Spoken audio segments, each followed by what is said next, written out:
अगर तुम्हारे सपने बोल सकते तो वो क्या कहते? यही सवाल था जिसने बंटी की पूरी जिंदगी बदल दी। बंटी 13 साल का लड़का जो उत्तर प्रदेश के एक छोटे से गांव रामपुरा में चाय की दुकान पर काम करता था। दिन भर कप धोना, गिलास उठाना, भैया एक कटिंग देना, सुनते सुनते उसका बचपन भी थक चुका था। पर उसके सपनों ने कभी थकना नहीं सीखा। जब भी दुकान खाली होती, बंटी चुपके से रेडियो की पुरानी मशीन को साफ करता। वो रेडियो जो दुकान के कोने में पड़ा था, टूटा फूटा, लेकिन बंटी को किसी खजाने जैसा लगता। एक दिन जब बिजली चली गई और ग्राहक कम थे, बंटी ने उस रेडियो को चालू करने की ठान ली। कहने को वो एक बेकार सी चीज थी, पर जब बंटी ने उसके तार जोड़े, स्पीकर में से धीमी सी आवाज आई, और आप सुन रहे हैं जिंदगी एक्सप्रेस, जहां हर सपना एक स्टेशन है। बंटी चौंक गया। रेडियो काम कर रहा था। और फिर हर रात जब सब सो जाते, बंटी दुकान की चाबी चुरा कर आता, रेडियो ऑन करता और चुपचाप सुनता। कहानियां, इंटरव्यू, कविताएं, गजलें और सबसे ज्यादा लोग जो अपने सपनों को सच्चाई में बदलते थे। बंटी का दिल कहने लगा, मैं भी कर सकता हूं। अब वो एक कॉपी में हर रात नोट्स बनाता। आवाज को पकड़ना, किस तरह एंकर बात करता है, कौन से शब्द असर छोड़ते हैं। धीरे धीरे उसकी भाषा सुधरने लगी। चाय देने जाते समय वो रेडियो जैसी आवाज में बोलता, नमस्कार, आपका स्वागत है चाय की दुनिया में। ग्राहक हंसते, मजे लेते, पर बंटी जानता था वो अभ्यास कर रहा है। एक दिन गांव में एक छोटा सा कार्यक्रम हुआ, बाल मेला, जहां बच्चों को मंच पर बोलने का मौका मिला। बंटी ने भी नाम लिखवा दिया, चाय वाले का लड़का। सब हंसे, लेकिन उसने परवाह नहीं की। स्टेज पर जब उसका नाम बुलाया गया तो सबको लगा वो कांपेगा, चुप हो जाएगा। पर बंटी ने माइक पकड़ा और बोला, आप सुन रहे हैं बंटी लाइव, सीधा रामपुरा से, जहां सपने चाय के कप जितने सच्चे होते हैं। पूरा मैदान तालियों से गूंज गया। उस दिन एक स्थानीय रिपोर्टर ने उसका वीडियो बना लिया और सोशल मीडिया पर डाल दिया। वीडियो वायरल हो गया। कुछ ही महीनों में बंटी को एक रेडियो चैनल से कॉल आया, इंटर्नशिप ऑफर। आज बंटी लखनऊ के एक बड़े एफएम स्टेशन पर काम करता है। आरजे बंटी अपनी आवाज से हजारों लोगों को हंसाता है, रुलाता है और सबसे जरूरी, उम्मीद देता है। और उस पुराने रेडियो को वो आज भी उसकी टेबल पर रखा है, उसी कोने से, सपनों की आवाज बनकर।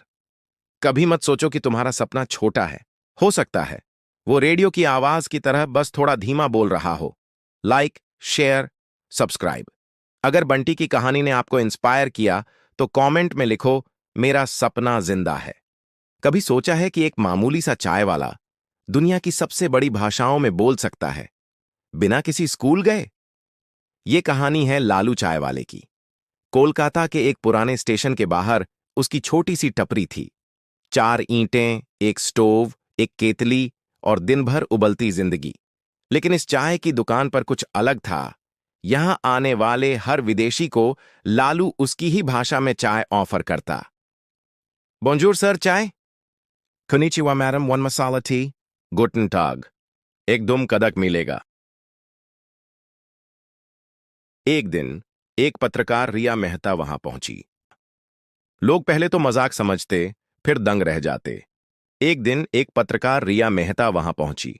वो यूरोप से लौटी थी और अचानक एक आदमी को फ्रेंच बोलते सुना, ट्रे शो में देलिसियो। वो रुकी और सामने देखा एक साधारण सा चाय वाला। रिया ने पूछा, आपने ये कहां सीखा? लालू मुस्कुराया, चाय बनाते बनाते। असल में लालू ने स्कूल कभी नहीं देखा। बचपन से चाय की दुकान पर काम करता था।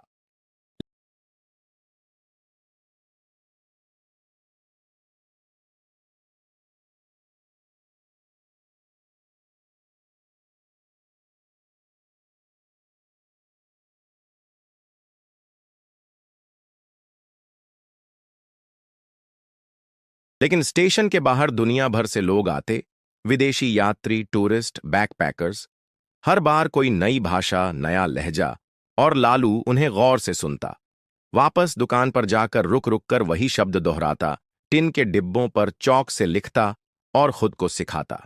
धीरे धीरे उसने 10 भाषाएं सीख लीं। बिना किताब, बिना इंटरनेट, बिना टीचर।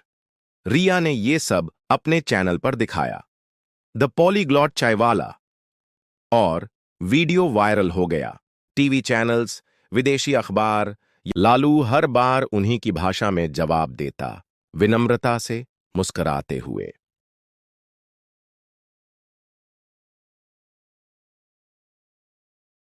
मैं दुनिया घूमना चाहता हूं, यहां तक कि यूएन के एक अधिकारी तक ने उससे बात की। लालू हर बार उन्हीं की भाषा में जवाब देता, विनम्रता से, मुस्कुराते हुए। पर फिर एक सवाल सबसे बड़ा था, आपका सपना क्या है?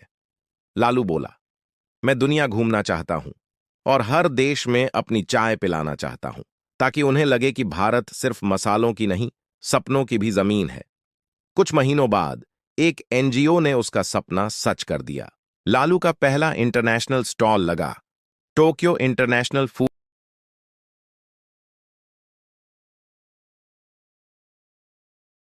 फेस्टिवल में। और जैसे ही उसने कहा, कोनिचिवा, लालू की कड़क चाय ले लो, भीड़ उमड़ पड़ी। आज लालू जापान, जर्मनी, फ्रांस और अमेरिका घूम चुका है, सिर्फ अपनी चाय और अपनी जुबान की ताकत से।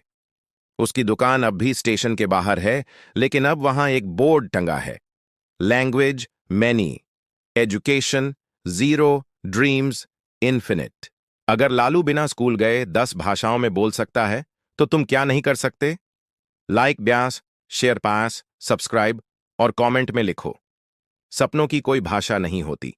अगर तुम भी कुछ बड़ा करना चाहते हो, अगर तुम एक चिट्ठी लिखो और वो 10 साल पीछे पहुंच जाए, तो तुम किससे क्या कहोगे? एक 16 साल की लड़की जो अपनी डायरी में हर दिन कुछ लिखती थी, पर भेजने के लिए उसके पास कोई डेस्टिनेशन नहीं था। वो कस्बे की सबसे शांत लड़की थी, ज्यादा बोलती नहीं पर बहुत सोचती थी। उसकी एक आदत थी, पुराने डाकघरों की दीवारों को देखना। एक दिन स्कूल से लौटते हुए उसे एक टूटी सी पत्थर की सड़क पर एक छोटा जंग लगा बोर्ड दिखा, चिट्ठियों का दफ्तर, खुला जब दिल चाहे। वो पहले तो हंसी, ये कैसा नाम हुआ भला? पर कुछ तो था उस जगह में। दीवारें टेढ़ी, खिड़की गोल और एक खिड़की के पीछे बैठा एक छोटा सा आदमी जो टाइपराइटर पर कुछ टाइप कर रहा था। उसके कान बड़े थे, चश्मा मोटा और मूंछें घड़ी की सुई जैसी घूमी हुई। वो बोला, तुम्हारे पास कोई अनकही बात है ना? नूरी चौंकी, आपको कैसे पता? हमें सिर्फ वही दिखाई देता है जो लोगों ने कभी लिखा था, पर कभी भेजा नहीं। नूरी ने अपनी डायरी से एक पन्ना निकाला, जिसमें उसने अपने बचपन के दोस्त ईशान के लिए कुछ लिखा था। मैं जानती हूं कि मैं गुस्से में थी जब तुमने वो कहा, पर तुमसे दोस्ती खत्म करना मेरा सबसे बड़ा पछतावा है। उस आदमी ने मुस्कुराकर चिट्ठी ली, एक पुरानी सी सीटी बजाई और खिड़की से बाहर एक छोटी सी चिट्ठी वाली चिड़िया उड़ गई। अब ये चिट्ठी उस दिन पहुंच जाएगी जब ये सबसे ज्यादा जरूरी थी, वो बोला। नूरी हंसी, पर फिर भूल गई। 3 दिन बाद उसे इंस्टाग्राम पर एक मैसेज आया, ईशान का। तूने लिखा था ना वो अपॉलॉजी 2014 में, उसी पेड़ के नीचे जहां मैं पहली बार रोया था, वो आज मिली। नूरी की आंखें फटी रह गईं। ईशान को कभी वो चिट्ठी भेजी ही नहीं थी। वो फिर उसी डाकघर गई, पर वहां अब कुछ नहीं था, न खिड़की, न चिड़िया, न मूंछों वाला आदमी। बस एक दीवार पर एक लाइन लिखी थी, कभी कभी बातें भेजने से ज्यादा समय पर भेजना जरूरी होता है। आज नूरी का एक पॉडकास्ट है, लेटर्स यू नेवर सेंट। लोग अपनी अधूरी चिट्ठियां उसे भेजते हैं और वो उन्हें पढ़ती है, ताकि शायद कोई और उनका जवाब दे दे, वक्त की उस जादुई डाक के जरिए। कभी किसी को कुछ कहना रह गया था तो लिखो, कौन जाने वो जादुई डाकघर तुम्हारे लिए फिर खुल जाए। Like and share and subscribe और कमेंट में लिखो, मेरी भी एक चिट्ठी बाकी है। अगर तुम भी कुछ कहना चाहते हो किसी को, किसी वक्त, अगर तुम्हारा टूटा हुआ सपना किसी मोची के पास पहुंच जाए और वो उसे सिल दे, तो क्या तुम दोबारा उड़ पाओगे? ये कहानी है चन्ना बाबू की, चेन्नई की एक तंग गली में बैठे एक बूढ़े मोची की, जो टूटी चप्पलें ही नहीं, टूटे हुए अरमान भी सिलता था। चन्ना बाबू के पास दुकान नहीं थी, बस एक पुराना स्टूल, एक लकड़ी का बॉक्स, कुछ औजार और एक बहुत अजीब सी बात, वो किसी भी जूते को ठीक करता तो उसके मालिक की किस्मत बदल जाती। शुरू में लोग इसे संयोग मानते थे। एक रिक्शे वाला अपनी घिसी हुई सैंडल लेकर आया, चन्ना बाबू ने सिली, और उस दिन उसे पहली बार एक विदेशी ग्राहक से 8,000 टिप मिली। एक लड़की आई, इंटरव्यू देने जा रही थी, पर हील टूट गई थी। चन्ना बाबू ने कहा, यह सिर्फ हील नहीं, हौसला है बेटी, संभाल कर पहनना। वो इंटरव्यू में सेलेक्ट हो गई, उसी कंपनी में जहां उसके पिता चपरासी थे। धीरे धीरे चन्ना बाबू मशहूर हो गए, जादू वाला मोची। पर कोई नहीं जानता था कि यह जादू आया कहां से। सच ये था कि चन्ना बाबू खुद कभी बहुत बड़ा डांसर हुआ करते थे, राष्ट्रीय स्तर पर जीते हुए, दुनिया घूमे हुए। पर एक स्टेज शो में एक्सीडेंट के बाद उनका घुटना टूट गया और डॉक्टर ने कहा, अब आप नाच नहीं पाएंगे। उसी रात एक बूढ़ी औरत उनके पास आई, चेहरा धुंधला, आवाज धीमी। वो बोली, तुमने बहुतों के दिलों में खुशी भरी, अब ये लो एक आखिरी तोहफा। जब तुम किसी की जमीन संभालोगे तो उनकी उड़ान लौट आएगी। और तभी से चन्ना बाबू ने मोची बनकर जीना शुरू किया, हर जूते को ठीक करते हुए, हर जख्म को भरते हुए। एक दिन एक 10 साल का लड़का आया, नाम था सिद्धू, जो स्टेज पर नाचना चाहता था, पर उसकी मां के पास नए जूते के पैसे नहीं थे। उसके फटे स्नीकर लेकर वो बोला, बाबा, क्या आप इनमें थोड़ा सपना सिल सकते हो? चन्ना बाबू मुस्कुराए और पहली बार उन्होंने अपनी पर्सनल सुई निकाली। उस पर लिखा था, कलाकार की आत्मा। उन्होंने जूते ठीक किए और कहा, इनमें नाचना ऐसे जैसे धरती तुम्हारे नीचे झूमे। सिद्धू उसी साल इंडिया के सबसे बड़े डांस शो में चुना गया। शो के फिनाले में जब लाइव टीवी पर उसका नाम विनर के तौर पर पुकारा गया, सिद्धू स्टेज पर दौड़ता हुआ चिल्लाया, ये जीत मेरी नहीं है, ये उस मोची की है जिसने मेरे सपने सी दिए। कैमरे, लोग, चैनल सब चन्ना बाबू को ढूंढने लगे, पर जब उनकी दुकान पर पहुंचे, वहां सिर्फ एक चिट्ठी मिली, मैं गया नहीं, बस हर उस कदम में हूं जो अपने सपने की तरफ उठाया जाए। जब भी कोई फटा जूता हो और साथ में टूटा सपना, तो एक टांका मेरे नाम का भी लगा देना।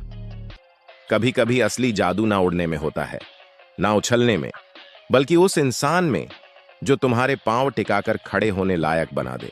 लाइक, शेयर, सब्सक्राइब और कमेंट में लिखो, मैं फिर से चलूंगा, अगर तुम भी अपने सपनों को दोबारा पहनना चाहते हो। Once upon a time, nestled between glistening rivers and flower-laced meadows, there was a peaceful kingdom called Lumina. This realm was known across lands for its lush gardens, shimmering towers, and most of all, its royal library, a place where stories breathed and magic dwelled in every corner. Belle, the brilliant and curious book lover, had become the keeper of this great library. She spent her days cataloging ancient scrolls, translating forgotten tongues, and inviting children from every village to share the wonder of books. Yet despite the beauty of her world, a subtle sadness lingered in Belle's heart. She longed for an adventure beyond the written word, one filled with purpose, not just page turns. One twilight, as a golden mist settled over Lumina, Belle discovered a book that shimmered unnaturally, its title not inked, but glowing.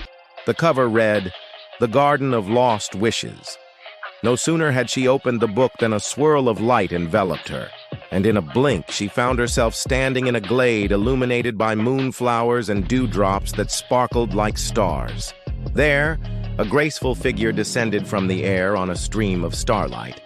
It was the fairy godmother, wings glinting silver and eyes warm as dawn. "My dear Belle," she said in a voice like wind chimes, "you have opened the gate of wishes. This garden holds the forgotten dreams of hearts that gave up too soon. But the balance is shifting. Something dark is stealing the hopes buried here. I need your help to restore it." Before Belle could respond, two familiar voices joined them. Ariel, the adventurous mermaid now blessed with legs and a thirst for exploration, emerged from a shimmering pool.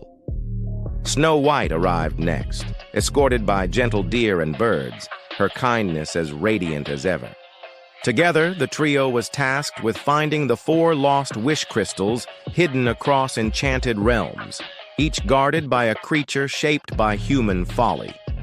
Their first journey led them to the Whispering Caverns, where they encountered a serpent of doubt. The beast whispered fears and uncertainties into their ears. Belle feared she wasn't brave enough, Ariel feared losing her voice again, and Snow White feared betrayal. But they held each other's hands and remembered past trials they had conquered.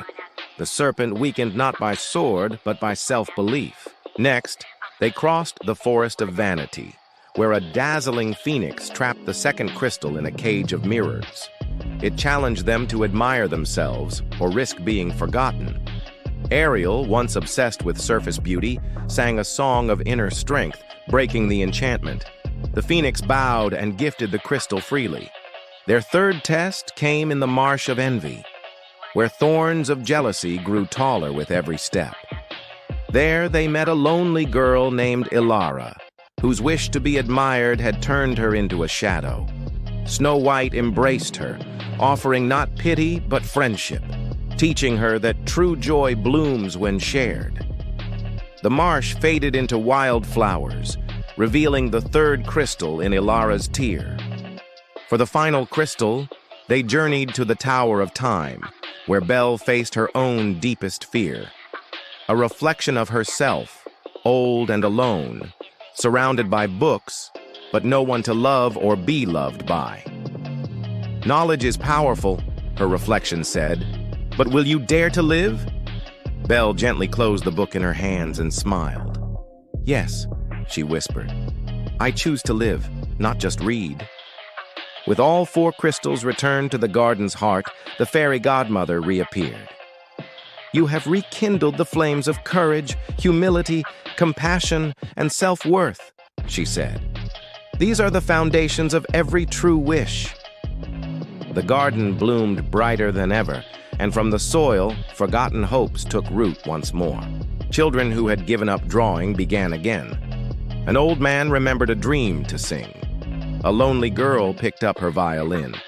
Belle, Ariel, and Snow White returned to Lumina, forever changed, not because of magic, but because they chose to face themselves. And so, the kingdom thrived, not because it was free of hardship, but because its people learned to listen to their hearts, speak kindly, and lift each other when shadows fell. Moral lessons. Courage is not the absence of fear, but the strength to face it together. Beauty without kindness fades. Inner light is what truly shines. Jealousy withers where compassion grows. Knowledge is noble, but life is meant to be lived, not just studied. And somewhere in the grand library of Lumina, a new book appeared on a high shelf. Its title read, The Garden of Lost Wishes. And if you opened it, you might just find your own crystal waiting to be found.